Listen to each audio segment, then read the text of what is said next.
Roads on T V എന്ന ഞങ്ങളുടെ channel subscribe ചെയ്യുക. നമസ്കാരം, ഏവർക്കും ജ്യോതിഷം എന്ന പ്രോഗ്രാമിലേക്ക് സ്വാഗതം. നിങ്ങൾ ആദ്യമായിട്ടാണ് ഈ ചാനൽ കാണുന്നതെങ്കിൽ ചാനൽ സബ്സ്ക്രൈബ് ചെയ്യുക, ലൈക്ക് ചെയ്യുക, ഷെയർ ചെയ്യുക. അതുപോലെ നിങ്ങളുടെ നാളും പേരും ഈ ചാനലിൽ കമൻറ്റ് ചെയ്യുക. ഞങ്ങൾ നിങ്ങൾക്ക് വേണ്ടി പ്രാർത്ഥിക്കുന്നതായിരിക്കും. ഇനി ഈ ആഴ്ചയിലെ ആഴ്ചഫലം നോക്കാം. അശ്വതി, ഭരണി, കാർത്തിക ആദ്യത്തെ കാൽഭാഗം മേടൻ രാശിക്കാരുടെ ആഴ്ചഫലമാണ് ഇന്ന് വിചിന്തനം ചെയ്യുന്നത്. ഡിസംബർ 24 മുതൽ ഡിസംബർ 30 വരെയുള്ള ദിവസങ്ങളിലെ ആഴ്ചഫലം നോക്കാം. ആദ്യമായി അശ്വതി നാളിൻ്റെ ആഴ്ചഫലം നോക്കാം. ഈ നാളുകാർക്ക് ഈ ആഴ്ച വളരെ നല്ലതാണ്. വിവാഹ തടസ്സങ്ങൾ മാറുന്നതായിരിക്കും. പുതിയ സുഹൃത്ത് ബന്ധത്തിലേക്ക് ചേക്കേറാൻ സാധ്യത കാണുന്നു. ഇതിൽ നിന്നും കൂടുതൽ ഉണർവും കൂടുതൽ പ്രയോജനങ്ങളും ഈ നാളുകാർക്ക് ലഭിക്കുന്നതായിരിക്കും. ഉപരിപഠന സാധ്യത വളരെയധികമാണ്. ഉപരിപഠനത്തിനായി വിദ്യാർത്ഥികൾ വിദേശ രാജ്യങ്ങളിലേക്ക് പോകുവാൻ സാധ്യതയുണ്ട്. വിദേശത്ത് ജോലി സംബന്ധമായ കാര്യങ്ങളുടെ തടസ്സങ്ങൾ നീങ്ങുന്നതായിരിക്കും. ആരോഗ്യപരമായി വളരെ നല്ല സമയമാണ്. അതുപോലെ വീട് അതുപോലെയുള്ള വസ്തുക്കൾ വിൽക്കാൻ സാധ്യത കാണുന്നു.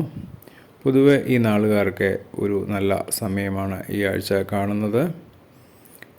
ഈ നാളുകാരുടെ ഈ ആഴ്ച ശുഭദിനം ഞായറാഴ്ചയാണ്. ഇനി ഭരണി നാളുകാരുടെ ആഴ്ചഫലം നോക്കാം.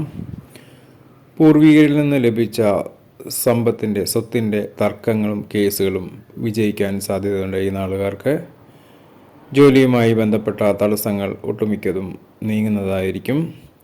ആരോഗ്യപരമായി വളരെ നല്ല സമയമാണ് ഈ ആഴ്ച ഈ നാളുകാർക്ക്. കാർഷിക മേഖലയിൽ പ്രവർത്തിക്കുന്നവർക്ക് നല്ല സമയമാണ്. പുതിയ ബിസിനസ് രംഗങ്ങളിലേക്ക് മാറുന്നവർക്ക് കൂടുതൽ വിജയം കാണുന്നുണ്ട്. ഈ ആഴ്ച അപവാദങ്ങളിൽ നിന്ന് രക്ഷപ്പെടാനായിട്ടുള്ള ഒരു സാധ്യത കാണുന്നു. മാതാപിതാക്കളുടെ കാര്യത്തിൽ ഉത്തരവാദിത്വം വളരെയധികം കൂടുന്നതായിരിക്കും. ഈ നാളുകാരുടെ ഈ ആഴ്ചയിലെ ശുഭദിനം ബുധനാഴ്ചയാണ്. ഇനി കാർത്തിക നാളുകാരുടെ ആഴ്ചഫലം നോക്കാം. ജോലി മേഖലകളിൽ ഉന്നത അധികാരികളുടെ പ്രശംസ ലഭിക്കാൻ സാധ്യതയുണ്ട്. കൂടുതൽ സമയം ജോലി ചെയ്യുവാനും അതിൽ നിന്ന് കൂടുതൽ ഉത്തരവാദിത്തത്തിലേക്ക് മാറുവാനും സാധ്യത കാണുന്നു. വിദേശ യാത്രയ്ക്ക് സമയം കാണുന്നുണ്ട്. ദൂര യാത്രകൾ കൊണ്ട് കൂടുതൽ പ്രയോജനം ലഭ്യമാകുന്നതായിരിക്കും.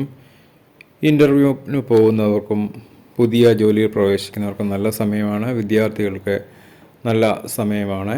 വിദേശത്ത് ജോലിക്ക് ആഗ്രഹിക്കുന്നവർക്ക് അതിൻ്റെ തടസ്സങ്ങൾ നീങ്ങുന്നതായിരിക്കും.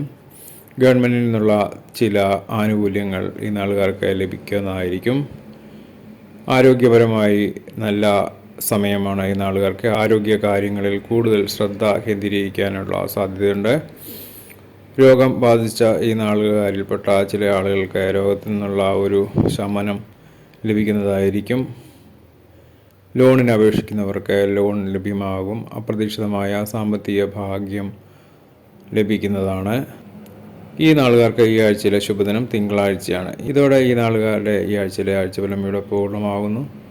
ഇനി പുതിയ നാളുകളും അവയുടെ ഫലങ്ങളുമായി കാണുന്നവരെ ഏവർക്കും നമസ്കാരം.